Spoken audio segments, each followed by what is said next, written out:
去年伫咧行政院头前食酒赛车鼓弄死人的嫌犯，即届台北地方法院有加入国民法官做回审理。今仔日一审甲伊判7年2个月，死者家属表示讲，也是会当接受，不过在民事诉讼的部分要甲伊讨上千万的赔偿。另外，检方也核发这个犯罪被害人补偿金，大概是73万，予死者的家属。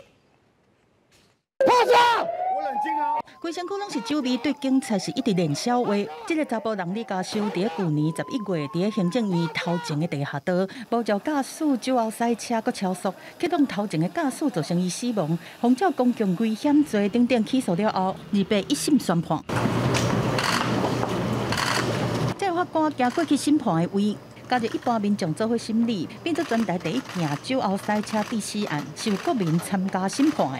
虽然被告已经承认犯罪，但是合议庭审查相关事情，考虑到伊的犯行真恶质嘛真重大，无符合自首的要件，代志发生甲呾嘛无含死者的家属和解等等理由，判伊7年2个月，可会当上诉。酒后驾车肇事撞死的人是谁，是无法选择的。要评价要非难的，应该是造成被害人死亡的这个结果，所以应该列入中性的因子，也就是对刑度不会有所影响。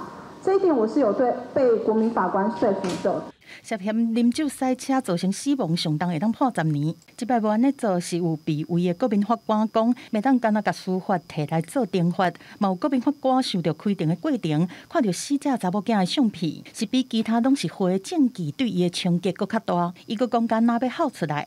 不过对判决的结果，死者的家属和委任律师讲，搁算是会当接受。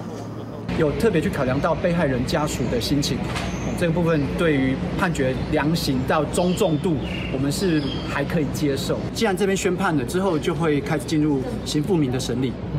被害人的家属嘛提起刑事、负民事的诉讼，包括死者囡仔的车养费、父母的慰问金等等，向李家修是求偿差不多1000万。台北地检署嘛发予犯罪被害人赔偿金大约73万，未来阁打算提告向李家修来讨。记者综合报道。